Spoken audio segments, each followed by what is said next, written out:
আমরা শুরু করি। ওকে শহীদ, জি আমরা স্যার। শুরু করি। হ্যাঁ, আমরা শুরু করি। আমরা আজকে আমাদের যে টপিকস নিয়ে আমরা আলোচনা করব সেটা হচ্ছে ভাইভা এক্সামিনেশন ইন ইএনটি। হ্যাঁ, আমরা কিভাবে ভাইভা পরীক্ষাতে বসবো, কিভাবে অ্যাটেন্ড করব এবং আমরা কিভাবে ভালোভাবে পাস করব, এটাই আমরা একটু আলাপ। হ্যাঁ, আমরা ভাইভা যেটা বলছিলাম, পরীক্ষাতে আমাদের যখন ইএনটি ভাইভা হবে তখন ইএনটি ভাইভাতে আমরা কিভাবে ভাগ করা হয়, দুইটা ভাগে ভাগ হয়। একটা হচ্ছে শর্ট কেস আর আরেকটা হচ্ছে বোর্ড ভাইভা। দুইটা ভাগে পরীক্ষাতে আমরা ভাগ করি।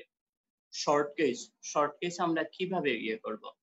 শর্ট কেস হচ্ছে পরীক্ষাতে 10টা আমাদের ইএনটি বিভাগ থেকে 10টা পেশেন্টকে আমরা সিলেক্ট করে রাখি।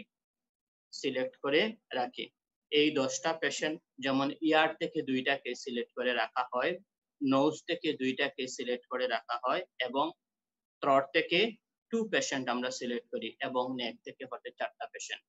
মোটামুটি 10 থেকে 11টা পেশেন্ট আমরা সিলেক্ট করে রাখি এবং তাদেরকে বিভিন্ন নাম্বারিং করে রাখি।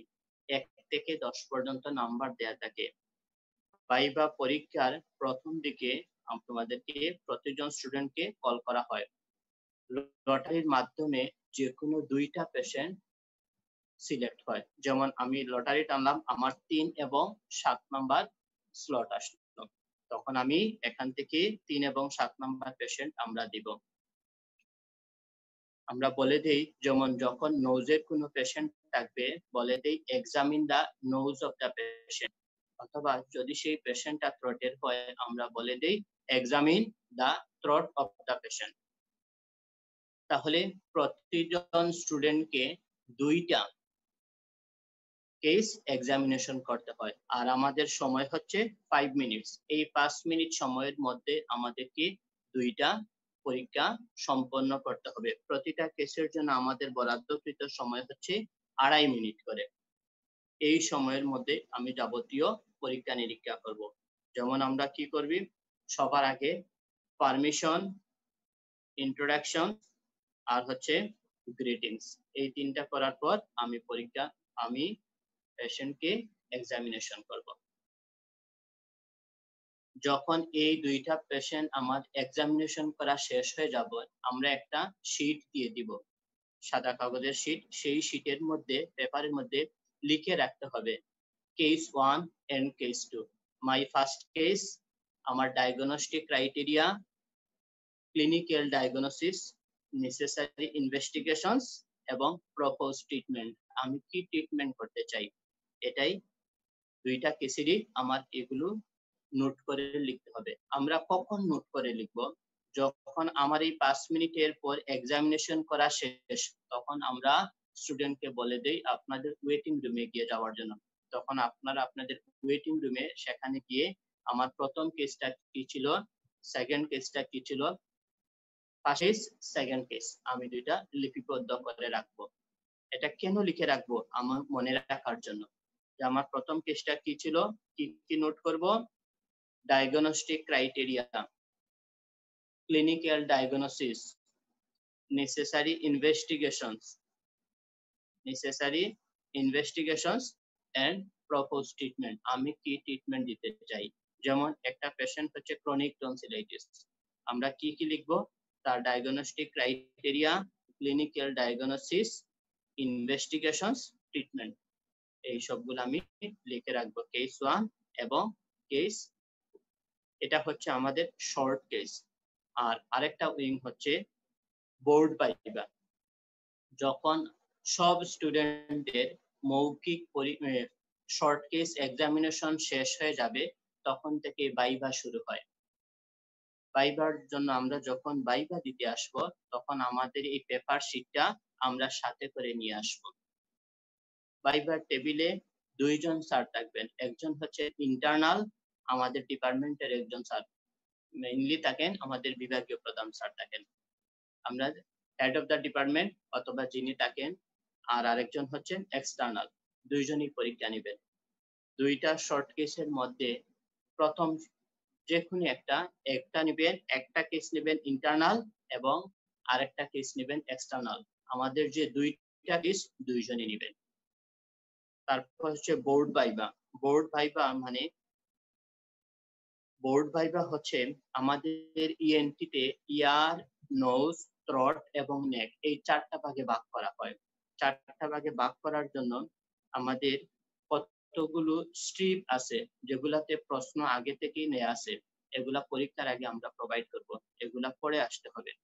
হ্যাঁ, তাহলে লটারি থেকে ইয়ার, নোজ, থ্রোট এবং নেক 4টা ট্রের মধ্যে কতগুলো লিখিত প্রশ্ন থাকবে স্যার বলে দিবেন। প্রতিটা স্টেম থেকে আমাদেরকে একটা করে তুলতে হবে লটারির মাধ্যমে। আমি যে কোনো একটা কাগজ তুলবো, তুলে স্যারকে প্রশ্ন বলবো যে আমার এটার মধ্যে কি প্রশ্ন। যেমন একটা প্রশ্ন থাকলো causes of hoarseness of voice বলে দিতে হবে, অথবা থাকতে পারে ডিফাইন কুইন্সি বা পেরিটনসিলার অ্যাবসেস, অথবা আরেকটা থাকতে পারে what are the different methods of tonsillectomy operation। এই ধরনের বিভিন্ন প্রশ্ন থাকবে। আমি শুধু প্রশ্নটা পড়ে আমার হাতের স্টিপটা নিচে রেখে দিব, স্যারকে এই প্রশ্নের উত্তরটা আমি বলবো। এইভাবে হচ্ছে ইয়ার, নোজ, থ্রোট, নেক এই 4টার মধ্যেও 2টা স্টেম নেবেন আমাদের ইন্টারনাল আর 2টা এক্সটার্নাল, যে কোনো 2টা আমাদের 2জন স্যার নেবেন। এখন শর্ট কেসের জন্য আমরা যে 10টা কেস সিলেক্ট করি, মোটামুটি 8 থেকে 12টা বা 10টা কেস আমরা সিলেক্ট করে রাখি। এই কেসগুলো কি কি, যেমন ইয়ার থেকে 2টা কেস সিলেক্ট করা হয় কমনলি। এটা মেইনলি হচ্ছে আমরা কি রাখি, chronic suppurative otitis media, tubotympanic variety অথবা এটিকোএন্টাল ভ্যারাইটি, অথবা থাকতে পারে chronic suppurative otitis media with complication যেমন পোস্ট অরিকুলার অ্যাবসেস, এটাও থাকতে পারে, বা ডিসচার্জিং সাইনাস। তাহলে ইয়ার থেকে আমরা 2টা পেশেন্ট রাখি মোটামুটি, chronic suppurative otitis media, tubotympanic variety আর এটিকোএন্টাল ভ্যারাইটি। নোজ থেকে যে কেসগুলো আমরা কমনলি সিলেক্ট করে রাখি সেটা হচ্ছে deviated nasal septum, deviated nasal septum, nasal polyp, maybe ethmoidal polyp or endoconal polyp। আর থ্রোট থেকে ক্রনিক টনসিলাইটিসের 2টা পেশেন্ট থাকে। তারপর হচ্ছে নেক, নেক থেকে আমরা কি কি রাখি, নেক থেকে হচ্ছে থাইরয়েড, প্যারোটিড এবং সাবম্যান্ডিবুলার সুয়েলিং। থাইরয়েডের পেশেন্ট থাকবেই থাকবে, কমপক্ষে 2টা পেশেন্ট আমরা থাইরয়েড থেকে রাখি। প্যারোটিড সুয়েলিং এর পেশেন্ট যদি থাকে তাহলে আমরা রাখি। ইভেন সাবম্যান্ডিবুলার সালাইভারি গ্ল্যান্ড সুয়েলিং যদি থাকে সেটাও আমরা পরীক্ষার জন্য সিলেক্ট করি। আর থাকবে কি সার্ভাইকাল লিম্ফ এডেনোপ্যাথি। এই লিম্ফ এডেনোপ্যাথি কি কি কারণে হতে পারে, যে কোনো কারণে, টিউবারকুলার লিম্ফেডেনাইটিস বা লিম্ফোমা অথবা মেটাস্টেটিক নেক নোড। মোটামুটি হচ্ছে এগুলো থেকে আমরা যে কেসগুলো মেনশন করলাম এখান থেকে 10টা পেশেন্ট সিলেক্ট করে রাখা হয়।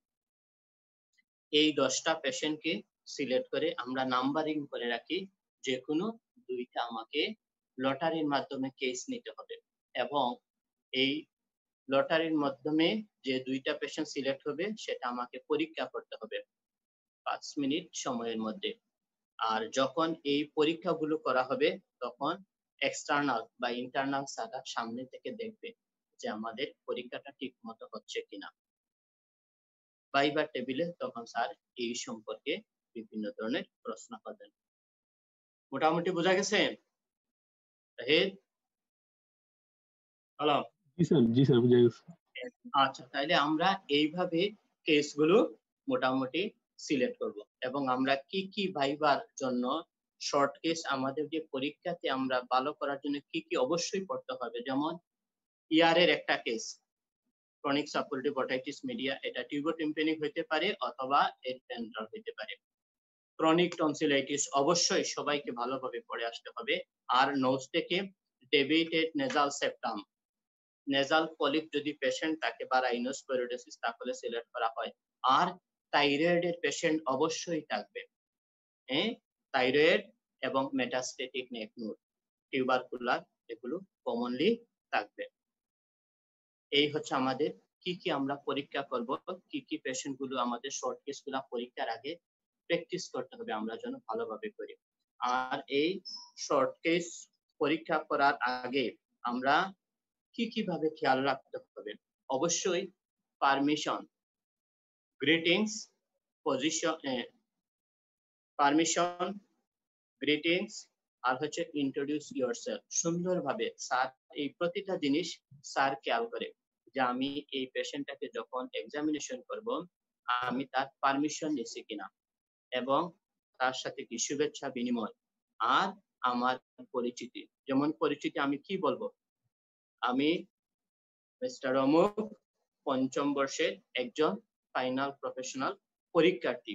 আমি আপনাকে আপনার রোগ নির্ণয়ের জন্য পরীক্ষা করব। আপনি আমাকে সহযোগিতা করবেন, আপনার কোনো অসুবিধা হবে না।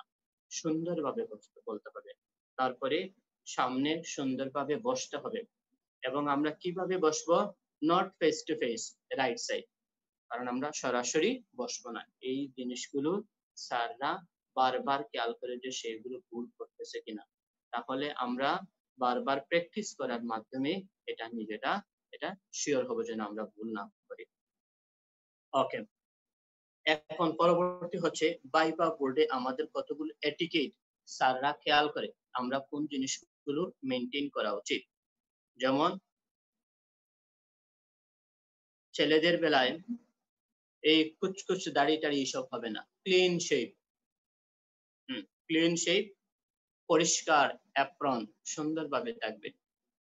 এই চুল টুল উস্কো খুস্কো না, সুন্দরভাবে পরিপাটি থাকবে। অ্যাপ্রন আয়রন করা থাকবে। এই মুচড়ানো কুচকানো অ্যাপ্রন ট্যাপ্রন দিলে স্যাররা বিরক্ত, মানে ছেলেটা অমনোযোগী। আমরা এই ব্যাপারে যত্নশীল হতে হবে। এবং মেয়েদের বেলা যেটা, রুচিশীল মার্জিত ড্রেস আপ করতে হবে। খুব কালারফুল, ব্রাইট কালারফুল অ্যাভয়েড করা উচিত।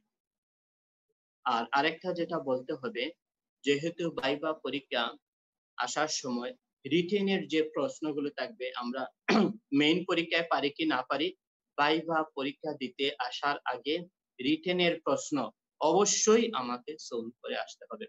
কারণ রিটেন প্রশ্ন থেকে যদি কোনো প্রশ্ন করা হয় এবং যদি সে না পারে, তাহলে ধরে নেওয়া হয় যে আসলে স্যাররা খুব মাইন্ড করে। অতএব রিটেনে যে সমস্ত প্রশ্ন আসবে এগুলো আবার ভাইভা পরীক্ষাতে আসার আগে আমাদেরকে এগুলো সলভ করে আসতে হবে। হ্যাঁ, 3 নাম্বার, কতগুলো জিনিস ভাইভা পরীক্ষার সময় আমরা সাথে করে নিয়ে আসব। কি নিয়ে আসব? যেমন গ্লাভস। কেন নিয়ে আসব? যেমন আমার পেশেন্টটা হলো chronic suppurative otitis media with post auricular discharging sinus. যখন ডিসচার্জিং সাইনাস থাকবে তখন কি আমি বেয়ার হ্যান্ডে এক্সামিনেশন করতে পারবো? না, কারণ তখন বিভিন্ন সিক্রেশন থাকে, আমার হাত ইনফেক্টেড হয়ে যাবে। এই সমস্ত ক্ষেত্রে আমরা গ্লাভস পরব, গ্লাভস পরে এক্সামিনেশন করব। এজন্য সবাইকে গ্লাভস নিয়ে আসতে হবে। শুধু নিয়েই আসলে হবে না, কার কোন সাইজের গ্লাভস হাতে লাগে রুমে প্র্যাকটিস করতে হবে। যেমন আমার যদি গ্লাভস পরতেই হয়, এই গ্লাভস পরতে গিয়ে আমি যেন 3 মিনিট সময় নষ্ট না করি। আমি যেন সাথে সাথে খুব কুইকলি আমি গ্লাভসটা পরতে পারি। এই জন্যই রুমে প্র্যাকটিস করতে হবে। এবং আমার হাতের মধ্যে 7, 7.5, 6.5 যার যেটা সেট হয় আপনারা সেটা প্র্যাকটিস করবেন, এবং 1 পেয়ার গ্লাভস সাথে করে নিয়ে আসবেন। আর কি নিয়ে আসতে হবে? যেমন মেজারিং টেপ। আমার পড়লো থাইরয়েড তখন, অথবা নেক সুয়েলিং বা প্যারোটিড সুয়েলিং, এই সমস্ত ক্ষেত্রে কি করতে হবে? আমাকে মেজারিং টেপ। মেজারিং টেপ আমরা কোথা থেকে কোথায় পরিমাপ করব? ইঞ্চি না সেন্টিমিটার? আমরা সেন্টিমিটার পছন্দ করি। এই মেজারিং টেপ নিয়ে আসতে হবে। এই তাৎপর্য করলে চলবে না, সবাইকে এই জিনিসটা নিয়ে আসতে হবে। আর কি নিয়ে আসবো? যেমন ফ্লেভারিং এজেন্ট বা সোপ। যেমন নোজের বেলায় আমরা টেস্ট ফর অলফেকশন করে থাকি, সাথে করে নিয়ে আসতে হবে, আর নিয়ে আসতে হবে কটন। এরপরে যে সমস্ত নেসেসারি পরীক্ষার টুলস আছে সেগুলো আমরা প্রোভাইড করব। ওকে, তাহলে এই সমস্ত জিনিস আমরা মেনে চলবো এবং সাথে করে নিয়ে আসবো। এরপরে আমরা আসি, এখন হচ্ছে main viva. Main viva main viva আমরা কি বলছিলাম, যেমন যখন শর্ট কেস পরীক্ষা হয়ে যাবে তখন আমরা কি করি, ওয়েটিং রুমে তোমাদেরকে পাঠাই দেই। এর পরবর্তীতে যার রোল আসবে আমরা ডাক দিয়ে নিয়ে আসি। যখন মেইন ভাইভা শুরুর আগে রুমে ঢুকবো, রুমে ঢুকার পর সাথে আমি সামনে চেয়ারে যাব, আমার স্যারের সামনে যাব, চেয়ারের পাশে দাঁড়াবো, স্যারকে সালাম দিব। স্যার যখন পারমিশন দিবে তখনই আমি চেয়ারে বসবো। কিভাবে বসবো, এই বাঁকা তারা এসব না, সুন্দরভাবে আরামদায়ক ভাবে চেয়ারে বসবো। বসে আমার হাতের যে সাদা শীট ছিল সেই শীটটা আমি সামনে রাখবো, আমার টেবিলের উপর রাখবো। তখন স্যার আমাকে বলবেন, এক্সটার্নাল বলতে পারেন অথবা ইন্টারনাল বলতে পারেন, যে কোনো একজন স্যার বলতে পারেন। স্যার কি বলতে পারেন, যেমন what is your first case, আপনার প্রথম কেসটা কি ছিল, তখন আমি স্যারকে কি বলবো, ক্লিয়ার কাট আমার যে ডায়াগনোসিস, আমার যে ক্লিনিক্যাল ডায়াগনোসিস আমি সেটাই স্যারকে বলবো। যেমন যদি আমার টনসিলের পেশেন্ট হয় সেক্ষেত্রে আমি স্যারকে বলবো, sir my first case is the patient of chronic tonsillitis. এরপর থেকে আমাদের ভাইভা শুরু হবে। ভাইভা শুরু হবে, ভাইবার বেলায় কি কিভাবে উত্তর দিতে হবে। একটা প্রশ্নের যখন আমরা রিটেনে আনসার দেই তখন আনসারের প্যাটার্ন হয় একরকম, আর যখন মৌখিক ভাবে দেই তখন হচ্ছে প্যাটার্নটা ভিন্ন।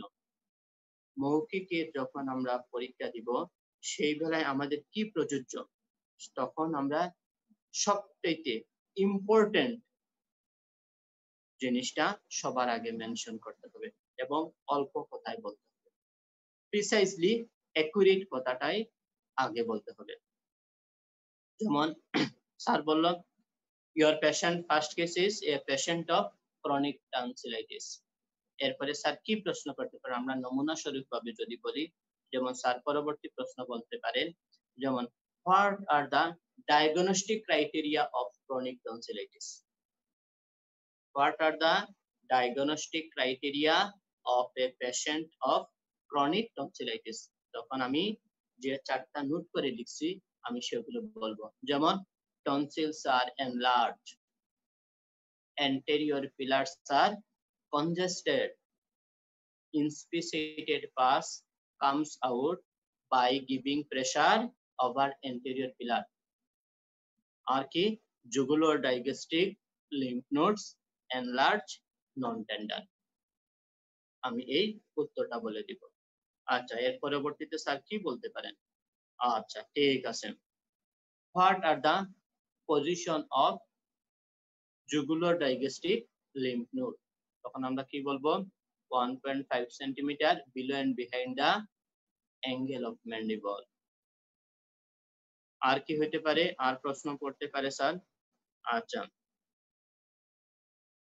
what are the treatment of chronic tonsillitis, অথবা আপনি এই পেশেন্টকে কি ট্রিটমেন্ট দিবেন। আপনি ডায়াগনোসিস বলছেন chronic tonsillitis, what is the treatment, আপনি কি ট্রিটমেন্ট দিবেন, এই বেলায় আমরা কি উত্তর দিব।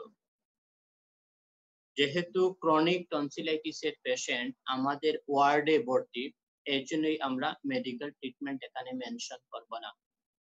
ক্রনিক টনসিলাইটিস এর পেশেন্ট যখন ওয়ার্ডে ভর্তি থাকবে এই পেশেন্টের ট্রিটমেন্ট হচ্ছে আমাদের সার্জিক্যাল, তখন আমি সার্জারি ট্রিটমেন্টটার নাম বলবো। যেমন কি যদি স্যার বলে হোয়াট আর দ্য ট্রিটমেন্ট অথবা আপনি এই পেশেন্টকে কি চিকিৎসা দিবেন, আমার উত্তর হবে sir tonsillectomy under general anaesthesia.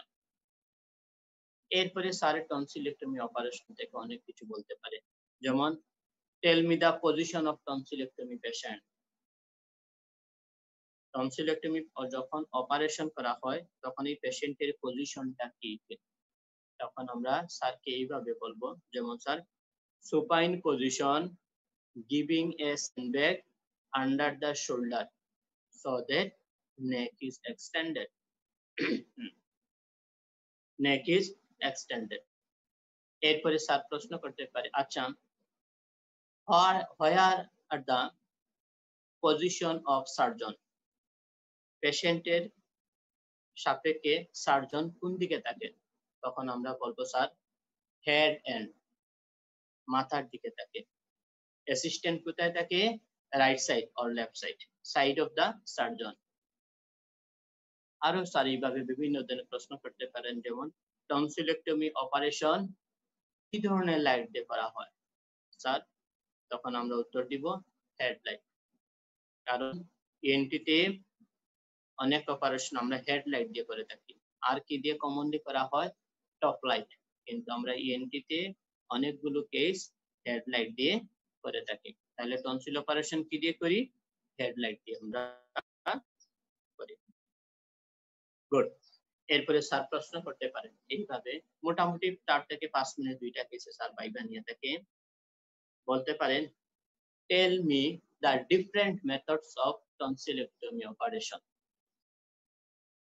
তখন আমাকে বলে দিতে হবে আমরা যেগুলো জানি, যেমন dissection method of tonsillectomy, guillotine method, laser tonsillectomy, ablation. তাহলে আমরা কি কি বললাম? আবার বলি, dissection method of tonsillectomy, guillotine method, laser tonsillectomy, ablation tonsillectomy, এগুলো আমরা বললাম। পরবর্তীতে স্যার প্রশ্ন করতে পারে, যেমন what are the complications of tonsillectomy operation? এটা খুবই গুরুত্বপূর্ণ। প্রশ্ন করতে পারেন sir tell me the complication of tonsillectomy operation. তখন আমাকে উত্তর দিতে হবে in case of viva answer hemorrhage, একটাই enough. hemorrhage is the main complication of tonsillectomy surgery. এরপরে স্যার প্রশ্ন করতে পারেন কি কি ধরনের হেমোরেজ হয়? তাহলে আমরা জানি স্যার যেভাবে বলছেন প্রাইমারি হেমোরেজ, রিঅ্যাকশনারি হেমোরেজ এবং সেকেন্ডারি হেমোরেজ। এরপরে স্যার আবার এখান থেকে প্রশ্ন করতে পারেন tell me the what do you mean by primary haemorrhage, reactionary haemorrhage and secondary haemorrhage. তখন আমি সুন্দরভাবে ডেফিনেশনটা স্যারকে বলে দিব। প্রাইমারি হেমোরেজ কি? Haemorrhage occurs during per operative period, এটা হচ্ছে অপারেশন চলাকালীন সময়ে যে হেমোরেজ হয় সেটা হচ্ছে প্রাইমারি হেমোরেজ। আর রিঅ্যাকশনারি হেমোরেজ হচ্ছে haemorrhage occurs within 24 hours of surgery, within 24 hours of surgery completion. Surgery শেষ হওয়ার পর বা অ্যানেস্থেসিয়া থেকে রিকভার হওয়ার 24 ঘন্টার মধ্যে যে হেমোরেজ হয় সেটা হচ্ছে রিঅ্যাকশনারি হেমোরেজ। আর এরপরে আরেকটা কি হচ্ছে সেকেন্ডারি হেমোরেজ। তাহলে এটার উত্তর কি হবে? Haemorrhage occurs after 24 hours up to healing of the tonsillar fossa. তাহলে অপারেশনের 24 ঘন্টা পর হতে টনসিলার ফোসা হিল হওয়ার সময় পর্যন্ত যে হেমোরেজ হয় সেটা হচ্ছে সেকেন্ডারি হেমোরেজ। স্যারের যদি ইচ্ছা হয় বা আরো প্রশ্ন জিজ্ঞেস করতে পারেন তাহলে এখান থেকে প্রশ্ন করতে পারেন tell me the causes of primary haemorrhage, causes of reactionary haemorrhage, causes of secondary haemorrhage. তাহলে আমরা এইভাবে উত্তর, যেমন সহজভাবে যদি আমরা বলি প্রাইমারি হেমোরেজ কেন বেশি হবে, কখন বেশি হবে? যদি প্রেজেন্স অফ অ্যাক্টিভ ইনফেকশন, যদি ইনফেক্টেড টনসিলের বেলায় আমরা অপারেশন করি, ইউজুয়ালি করি না, আমরা করা হয় না, কিন্তু পেশেন্টের যদি ইনফেকশন থাকে হেমোরেজ বেশি হবে। আর কখন হতে পারে? যদি কি হয় হেমারেজ বেশি হবে যদি টনসিলার টিস্যু বেডের মধ্যে থাকে। রিঅ্যাকশনারি হেমারেজ কখন হবে? এটা হলো কি স্লিপেজ অফ লিগেচার, যদি লিগেচার স্লিপ হয়। আর হয় যখন হয় pressure, rebound hypertension after recovery from general anaesthesia, পেশেন্টের যদি ব্লাড প্রেসার বাড়ে, কপিং, স্ট্রেইনিং, এই সমস্ত কারণ হতে পারে। Causes of secondary haemorrhage, secondary haemorrhage কেন হয়? এটার আনসার হচ্ছে ডিউ টু ইনফেকশন।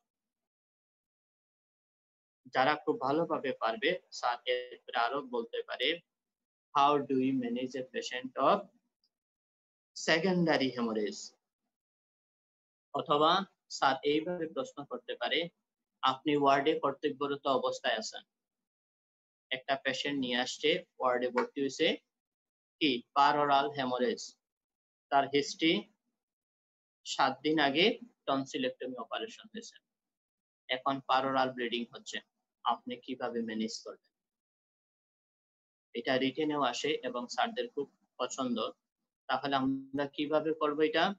যদি পেশেন্টটা ওয়ার্ডে ভর্তি হয়, সাথে সাথে আমরা কি করব? একটা IV fluid, IV channel open করব। আইভি চ্যানেল ওপেন করে কি করব? ব্লাড ড্র করে আমরা কোথায় পাঠাবো? Blood grouping and Rh typing. আর আরেকটা স্যাম্পল পাঠাবো কোথায়? ফর অ্যান্টিবায়োটিক সেনসিটিভিটি, আমরা মাইক্রোবায়োলজিতে পাঠাই দেব। আর স্টার্ট করব কি ব্রড স্পেকট্রাম প্যারেন্টাল অ্যান্টিবায়োটিক বা injectable antibiotic, broad spectrum loading dose start করব। একটা মাউথ ওয়াশ দিব আর একটা IV fluid and in for respective senior colleague, আমি আমার ঊর্ধ্বতন অথরিটিকে জানাবো। যখন অ্যান্টিবায়োটিক সেনসিটিভিটির রিপোর্ট আসবে, এই রিপোর্টটা যখন আমরা পাবো, আমি অলরেডি যে ইনজেক্টেবল অ্যান্টিবায়োটিক স্টার্ট করেছি সেটা যদি সেনসিটিভ হয়, আমি এটার কোর্স কমপ্লিট করব। কিন্তু যদি সেটা রেজিস্ট্যান্ট হয়, তাহলে according to sensitivity another broad spectrum antibiotic, injectable antibiotic আমি স্টার্ট করব। সাপোজ এটা হচ্ছে আমাদের প্রথম কেস শেষ। এরপরে স্যার আবার প্রশ্ন করতে পারেন, আরেকজন স্যার ইন্টারনাল বা external, what is your second case? What is your second case? আপনার সেকেন্ড কেসটা কি ছিল? এইরকম, যেমন সাপোজ কমন থাইরয়েড সেলে, আরেকজন স্যার বলতে পারেন what is your second case? তখন আমি উত্তর দিব sir my second case is the, আমরা আগে কি বলছিলাম, ক্লিয়ার কাট, আমার শুধুমাত্র ক্লিনিক্যাল ডায়াগনোসিসটা আমি বলে দিব, solitary thyroid nodule right side. যদি সিঙ্গেল নডিউল হয় তাহলে আমি কি বলবো? Solitary thyroid nodule right side. আর যদি মাল্টিনোডিউলার গয়টার হয় তাহলে আমি বলবো স্যার মাল্টিনোডিউলার গয়টার। এই বলেই আমি স্টপ। এরপর স্যার এখান থেকে আমাকে প্রশ্ন করতে পারে, যেমন এই বোঝা যাচ্ছে রে? জি স্যার। বোঝা যাচ্ছে? আচ্ছা, তাহলে আমরা এখন আরেকটা মানে সেকেন্ড কেসটা আমরা কিভাবে স্যার পরীক্ষার সময় জিজ্ঞেস করতে পারে আমরা আরেকটু প্র্যাকটিস করি। যেমন সেকেন্ড কেসটা যদি থাকে থাইরয়েড সুয়েলিং, থাইরয়েড সুয়েলিং এর পেশেন্ট যদি থাকে তাহলে স্যার কি জিজ্ঞেস করতে পারে? What is your second case? তখন আমি উত্তর দিব আমার কেস যদি সলিটারি থাইরয়েড নডিউল হয় বা সিঙ্গেল নডিউল হয় তাহলে আমার ক্লিনিক্যাল ডায়াগনোসিস হচ্ছে solitary thyroid nodule right side or left side.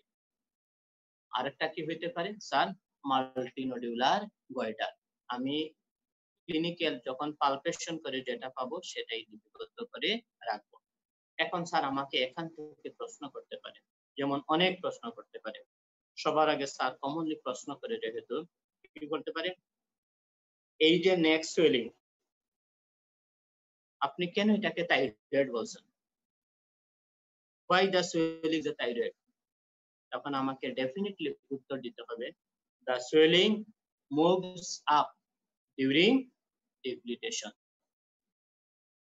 যখন পেশেন্ট ডুব দিলে তখন কি হয়, এই সুয়েলিংটা আপওয়ার্ড মুভমেন্ট করে।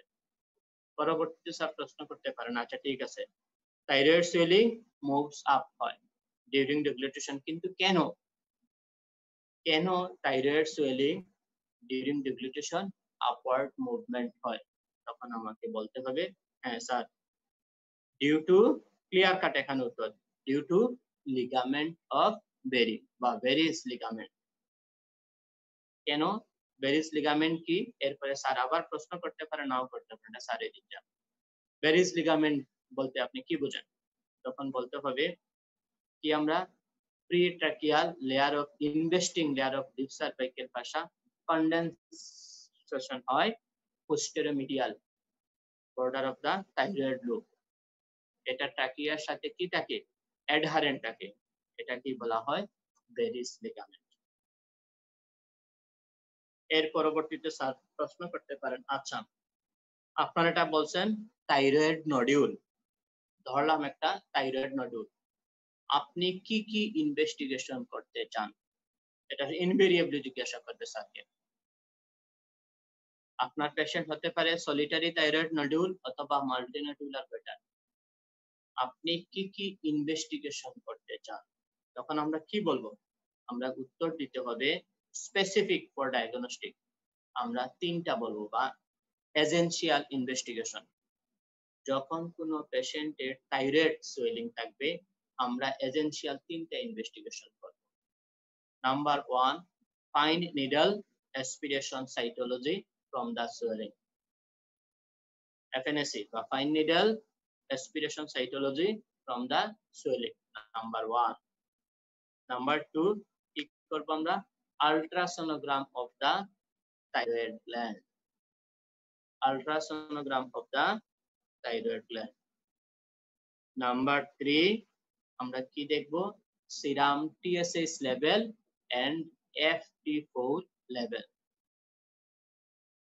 Serum TSH level and serum FT4 level বা ফ্রি T4 লেভেল। তাহলে আমরা কি কি বললাম? Number 1, fine needle aspiration cytology. Number 2, ultrasonogram of the thyroid gland. Number 3, serum TSH and FT4 level. এই তিনটা হচ্ছে এজেন্সিয়াল ইনভেস্টিগেশন। পরবর্তীতে স্যার এগুলো আমার উত্তর দেওয়ার পরে স্যার প্রশ্ন করতে পারেন, আচ্ছা আপনি এই ইনভেস্টিগেশন গুলো কেন করবেন, বা আমি কি দেখতে চাই, আমার এই এক্সামিনেশন করানোর উদ্দেশ্যগুলো কি কি? তখন আমি আমার বলবো যে স্যার আমি FNAC করব। কেন করব?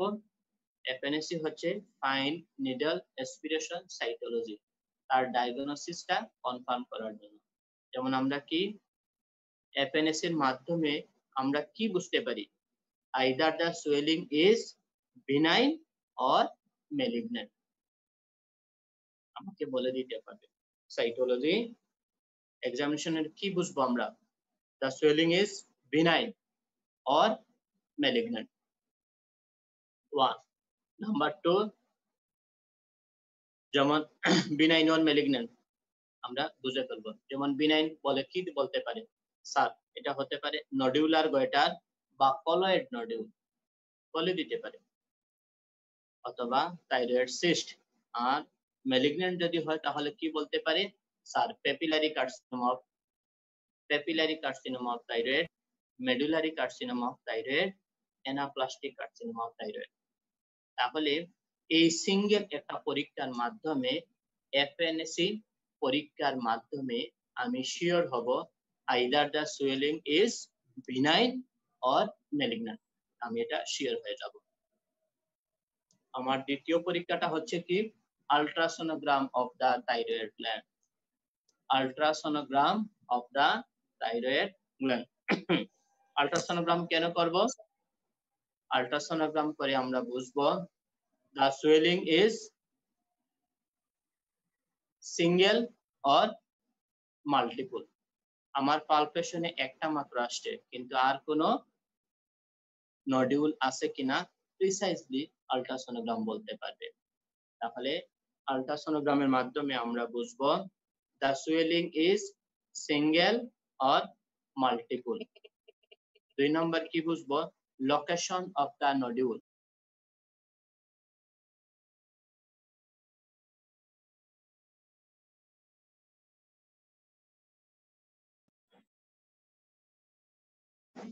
হ্যালো,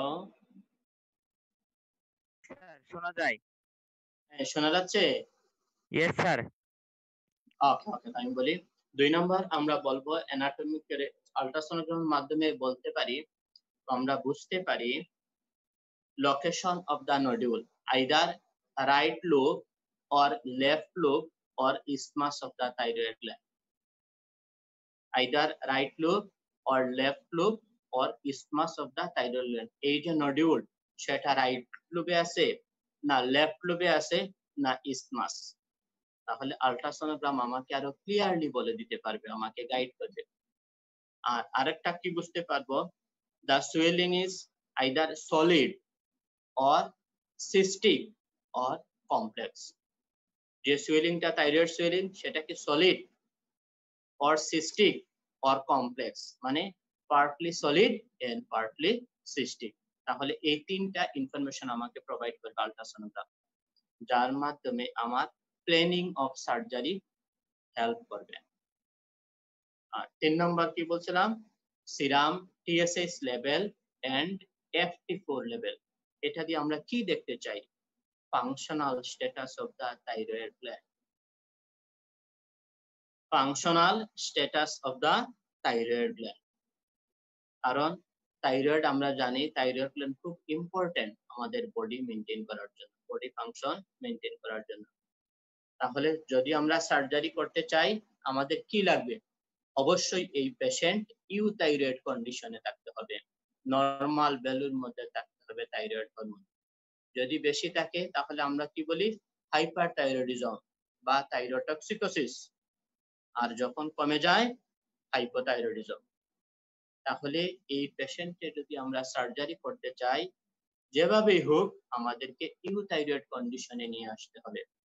যদি হাইপোথাইরয়েডিজম হয় তখন আমরা থাইরক্সিন সাপ্লিমেন্ট দিব, আর যদি হাইপারথাইরয়েডিজম হয় বা থাইরোটক্সিকোসিস তখন আমরা অ্যান্টি থাইরয়েড ড্রাগ দিব, দিয়ে ইউথাইরয়েড কন্ডিশনে নিয়ে এসে আমি ডেফিনিট ট্রিটমেন্টে যাব, সার্জারি করব। এই হচ্ছে মোটামুটি একটা প্যাটার্ন যে আমরা কিভাবে ভাইভা পরীক্ষাতে উত্তর দিব বা স্যার কিভাবে প্রশ্ন করতে পারেন। এরপরে স্যার যেমন আরো প্রশ্ন করতে পারেন, আচ্ছা আপনি কি চিকিৎসা দিবেন, তখন ক্লিয়ার কাট উত্তর বলে দিতে হবে। আমি কি কি উত্তর দিব? যদি সলিটারি থাইরয়েড নডুল হয় আমার ক্লিনিক্যাল ডায়াগনোসিস আমি ট্রিটমেন্ট অপশনে লিখব right hemithyroidectomy under general anaesthesia. Right hemi, যদি নডিউলটা রাইট দিকে হয় রাইট সাইডে হয় আমি লিখব right hemithyroidectomy under general anaesthesia. আর যদি মাল্টিনোডুলার গয়টার হয় তখন আমি লিখে দিব নিয়ার টোটাল থাইরয়েডেক্টমি। এই স্পেসিফিক উত্তর দিতে হবে। স্যার এরপরে প্রশ্ন করতে পারেন tell me the complication of thyroid surgery, তখন আমাকে কি উত্তর দিতে হবে? আমি আগেই বলছিলাম viva, in case of viva most important আমাকে সিগনিফিকেন্ট যে কমপ্লিকেশন সেটা বলতে হবে। আমরা জানি থাইরয়েড সার্জারির বেলায় সবচেয়ে সিভিয়ার কমপ্লিকেশনটা কি? রিকারেন্ট ল্যারিঞ্জিয়াল নার্ভ ইনজুরি, আর 2 নাম্বার হচ্ছে হেমোরেজ। এই দুইটা বললেই 90% উত্তর complete. Sir recurrent laryngeal nerve injury আর আরেকটা হচ্ছে হেমোরেজ, দুইটা এই দুইটা বলবো, হেমোরেজ এবং রিকারেন্ট ল্যারিঞ্জিয়াল নার্ভ ইনজুরি। শেষ। এইরকম হচ্ছে আমাদের পরীক্ষাতে নোজ, ইয়ার, থ্রোট, নেক। আরেকটা কমন আমরা যেটা বলি পরীক্ষাতে থাকবেই থাকবে, আরেকটা টেস্ট সম্পর্কে একটু আলোচনা করি, যেমন নেক সুয়েলিং বা মেটাস্টেটিক নেক নোড বা সার্ভাইকাল লিম্ফ এডেনোপ্যাথি পেশেন্ট পরীক্ষাতে থাকবে। এই পরীক্ষা থাকলে আমরা কিভাবে এক্সামিনেশন করব? যে কোনো সুয়েলিং আমরা যখন করি একইভাবে, যখন সুয়েলিং থাকবে তখন আমরা লিম্ফ নোড থাকবে, আমরা সেটা এক্সামিনেশন করব। স্যার বলতে পারে ভাইভাতে, হোয়াট ইজ ইউর ডায়াগনোসিস? তখন আমি কি বলবো? Sir, cervical lymph most. মোস্ট কি কারণে হইতে পারে? Sir, maybe tubercular or lymphoma or metastatic. আর আমি যদি ডায়াগনোসিস ক্লিয়ার কাট বলে দিতে পারি তাহলে বলে দিব sir metastatic neck node. Sir ভাইবার সময় বলে দিতে পারে tell me the causes of cervical lymph adenopathy. আমরা যখন রিটেনে আনসার দিব তার অনেক বড় উত্তর হবে, কিন্তু যখন ভাইভাতে উত্তর দিব specific, sir cervical causes of cervical lymph adenopathy, 3 common causes কি হইতে পারে? টিউবারকুলার লিম্ফোডেনাইটিস, লিম্ফোমা এবং মেটাস্টেটিক নেক নোড। এই দুইটার মধ্যে আমরা কিভাবে পার্থক্য করব? যেমন টিউবারকুলার, লিম্ফোমা এবং মেটাস্টেটিক, এই তিনটা আমরা কিভাবে কনফার্ম হব? আমরা আগে ক্লিনিক্যালি, তারপর হচ্ছে ইনভেস্টিগেশন। ক্লিনিক্যালি আমরা কিভাবে বুঝি? সার্ভাইকেল লিম্ফ নোড লিম্ফোডেনোপ্যাথি কিরকম থাকবে? মেটেড, soft to firm in consistency. In case of tubercular lymphadenitis, lymph node criteria কিরকম হবে? soft to firm in consistency। আর থাকবে মেটেড, মানে একটা তার সাথে আরেকটা লেগে থাকবে, অনেকগুলা গুচ্ছ গুচ্ছ আকারে থাকবে, 3টা 5টা 4টা এরকম। আমরা একটা লিম্ফ নোড থেকে আরেকটাকে সেপারেট করতে পারবো না, একটার সাথে আরেকটা জুটবদ্ধ অবস্থায় থাকবে, এগুলাকে বলা হয় মেটেড। আর ইন কেস অফ লিম্ফোমা থাকবে কি? রাবারি, কনসিস্টেন্সি হবে রাবারি এবং ডিসক্রিট, একটা লিম্ফ নোড থেকে আরেকটা লিম্ফ নোড আমরা ক্লিয়ার কাট পৃথক করতে পারবো এক্সামিনেশন, বোঝা যাবে যে একটা আরেকটার সাথে অ্যাটাচ না, সেপারেট সুয়েলিং। তাহলে ইন কেস অফ লিম্ফোমাতে থাকবে এরকম রাবারি, কনসিস্টেন্সি হচ্ছে রাবারি এবং discrete. In case of metastatic neck node কিরকম থাকবে? তার consistency hard in consistency, margin হবে ill defined, hard in consistency, ill defined margin, fixed with overlying skin or underlying structure. তাহলে আমরা ক্লিনিক্যালি এক্সামিনেশনের মাধ্যমে lymph node ধারণা করতে পারি যে এই লিম্ফ নোড এনলার্জমেন্ট কি জন্য হয়েছে। এটা টিউবারকুলারের জন্য হতে পারে, অথবা লিম্ফোমার জন্য হতে পারে, বা মেটাস্টেটিক কারণে হতে পারে। আবার বললাম টিউবারকুলোসিসে কি রকম হবে? Consistency soft to firm in consistency, matted থাকবে। ইন কেস অফ লিম্ফোমা রাভারি in consistency, discrete. In case of malignancy hard in consistency, ill defined margin, may be fixed with overlying skin or underlying structure। পরবর্তীতে sir আবার প্রশ্ন করতে পারে আপনি কিভাবে confirm হবেন? আমরা সিম্পল একটা মাত্র পরীক্ষা করব, সেটা হচ্ছে কি fine needle aspiration cytology. Fine needle aspiration cytology, এই পরীক্ষা করার মাধ্যমে আমরা বুঝে ফেলবো যে এটা কি tubercular, lymphoma or metastatic. Tubercular হলে আমরা কি পাবো? আমাদের বলে দিতে হবে স্যার অনেক সময় ধরে টিউবারকুলার কখন পাবো? যখন ইপিথেলিয়েড সেল পাওয়া যাবে। ইপিথেলিয়েড, ইপিথেলিয়েড বানান ঠিক করে EPITHEIO ইপিথেলিয়েড সেল। আর যখন লিম্ফোমা আমরা কি পাবো? RS cell, Reed Sternberg cell. Okay, তাহলে এফএনএসটি করার মাধ্যমে আমরা কনফার্ম করব যে এটা হচ্ছে এই ধরনের। এরপরে হচ্ছে আমাদের ট্রিটমেন্ট। কি ট্রিটমেন্ট দিবেন? ট্রিটমেন্ট টু আন্ডারলাইং কজ, যেমন যদি টিউবারকুলার সার্ভাইকাল লিম্ফেডেনাইটিস হয় তখন আমরা কি চিকিৎসা দিব? Anti tubercular chemotherapy, anti TB drug আমরা দিব। যদি লিম্ফোমা হয় আমরা কি জানি, এটা ট্রিটমেন্ট হচ্ছে কেমোথেরাপি, রেডিওথেরাপি আর কম্বাইন্ড বা কেমো রেডিয়েশন থেরাপি। আর মেটাস্ট্যাটিক নেক নোড যদি হয় তাহলে আমরা কিভাবে দেই? আমরা underlying cause, surgery, radiotherapy, combine, যে কোনো একটা আমরা অপশন বলতে পারি। ওকে, আচ্ছা এখন তোমরা কোনো প্রশ্ন বলো যে আমার কোন জিনিসটা আরো একটু জানা দরকার বা হাইলাইট করা দরকার, বলো, তাহলে আমি আরো একটু কন্টিনিউ করবো। স্যার বোঝা যাচ্ছে রে? হ্যাঁ। থাইরয়েডের এফএনএসি করে কি স্যার এটা টিস্যু ডায়াগনোসিস কি করা সম্ভব, যেমন ক্যাপিলারি কার্সিনোমা বা মেডুলারি কার্সিনোমা? নো, দেখো এখানে প্রশ্ন, হ্যাঁ গুড, সুন্দর প্রশ্ন। হচ্ছে এফএনএসির মাধ্যমে আমরা বুঝতে পারবো না, কিন্তু এটা বোঝা যায় যে এই সুয়েলিংটা বিনাইন অর ম্যালিগন্যান্ট। আমি বুঝে ফেলবো এটা বিনাইন অর ম্যালিগন্যান্ট, কিন্তু কিছু কিছু ক্ষেত্রে আমাদের লিমিটেশন আছে।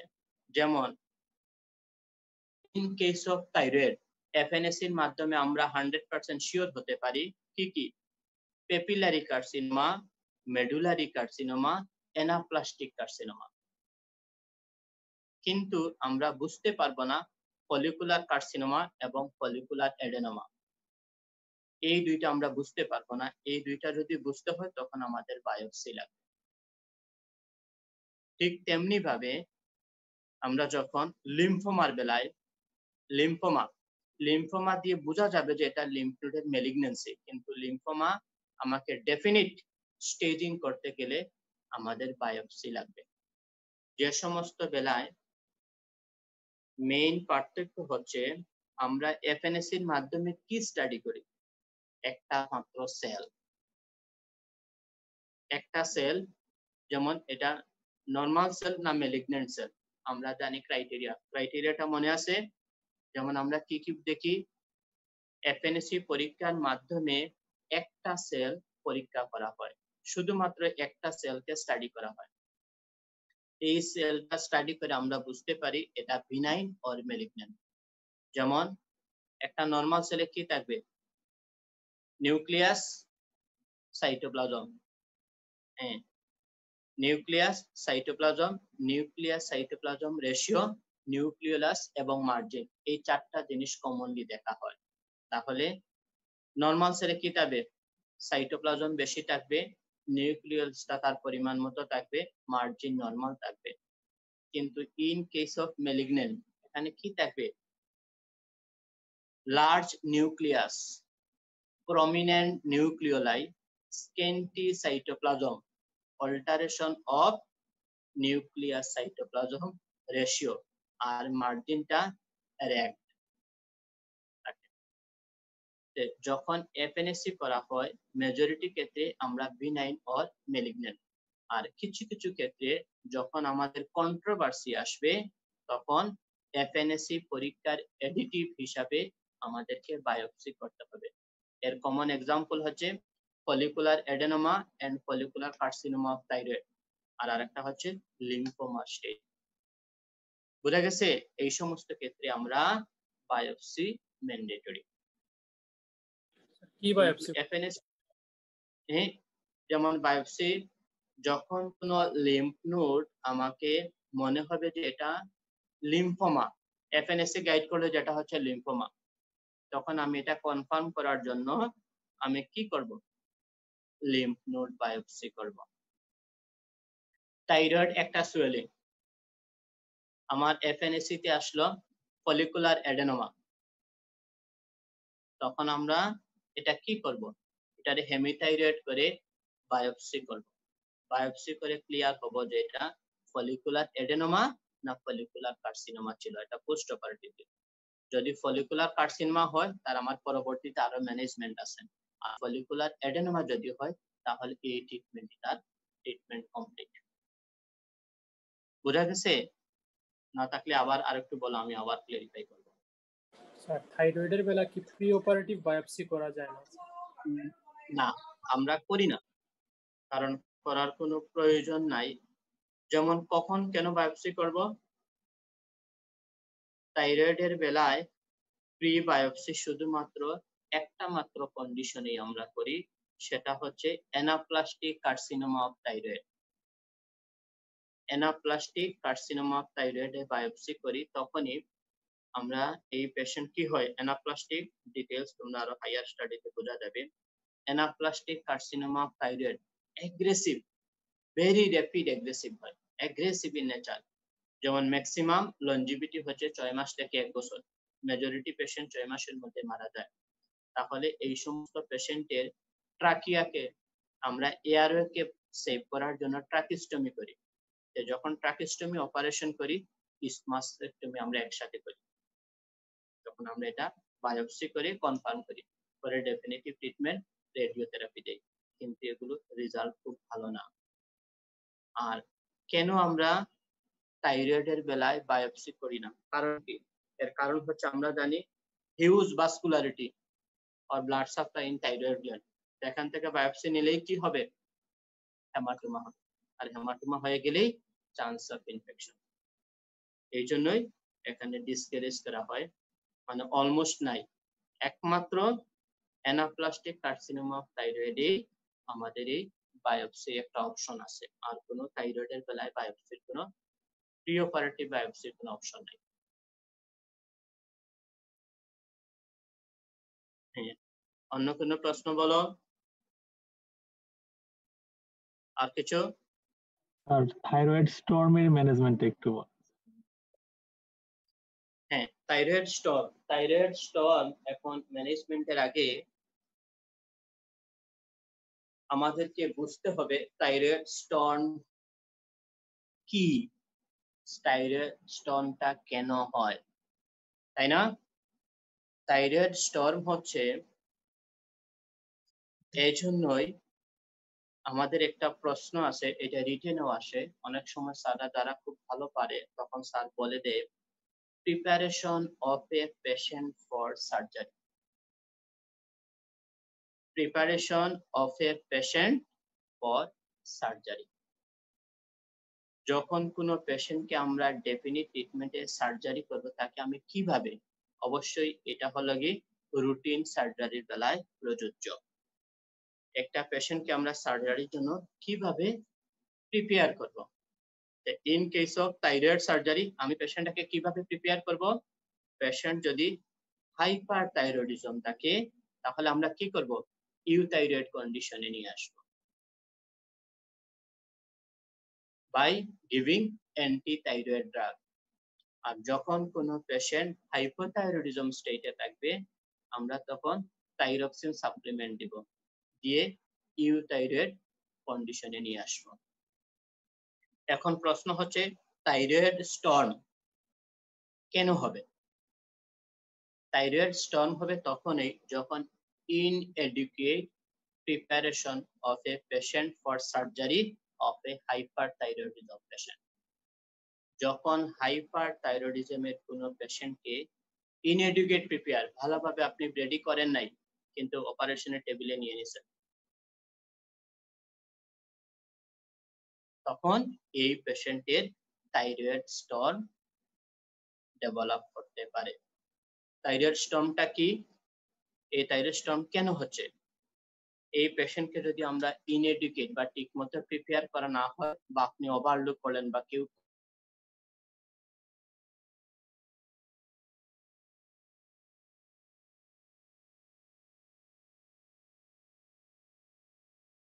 থাইরয়েড ফলিকুলার মধ্যে স্টোর অবস্থায় থাইরয়েড হরমোন গুলো থাকে। ডিউরিং পার অপারেটিভ পিরিয়ড আমি থাইরয়েড গ্ল্যান্ড ম্যানিপুলেট করব না, এটা তো hyper vascular, highly vascular thyroid gland. যখন এই ম্যানিপুলেশন করব তখন কি হবে? এই থাইরয়েড গ্ল্যান্ড থেকে যে হরমোন, এগুলো সিস্টেমে চলে যাবে। আমার দরকার হলো কি বডিতে খুব মিনিমাম একসাথে অনেক চলে গেছে, তখন কি হয়? এই যে থাইরয়েড হরমোন ব্লাডে অনেক উচ্চ মাত্রায় থাকার জন্য বডিতে অনেকগুলো উপসর্গ দেখা দেয়। উপসর্গ দেখা দেয়। এই জন্য অনেকগুলো সাইন সিমটম দেখা দেয়। পেশেন্ট মে বি শক এবং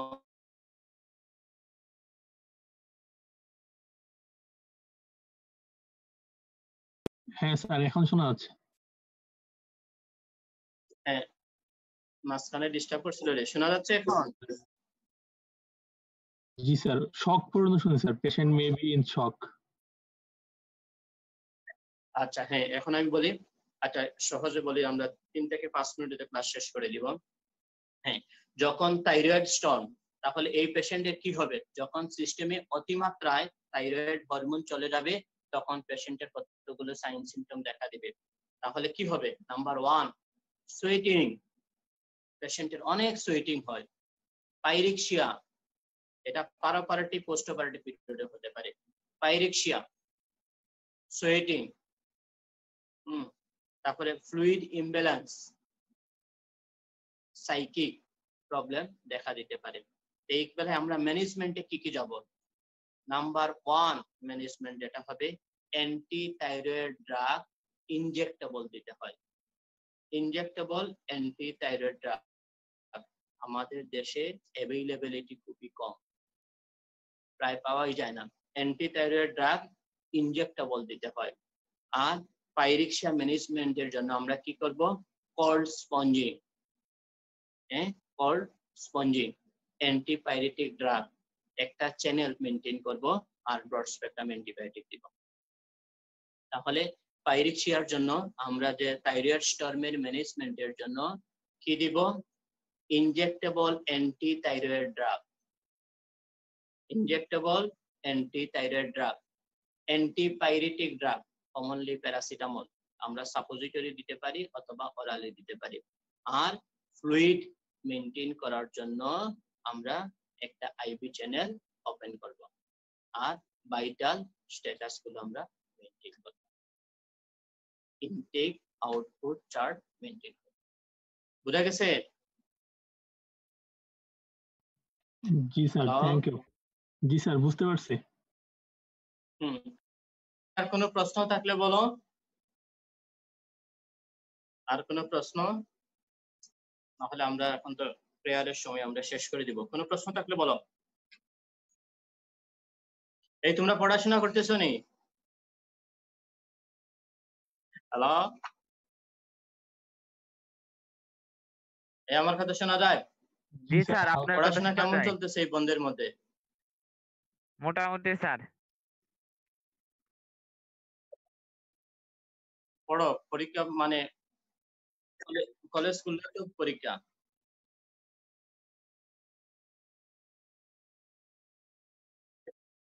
স্যার আমাদের ভাই আরে, এই নেটওয়ার্কে খুব ডিস্টার্ব করতেছে। তাহলে আমরা আজকে এখানেই ক্লাস শেষ করলাম। এর মধ্যে কোনো যদি প্রশ্ন বা ইচ্ছা থাকে বা কোনো কিছু জানতে ইচ্ছা হয়, আমার নাম্বারে ফোন দিবা।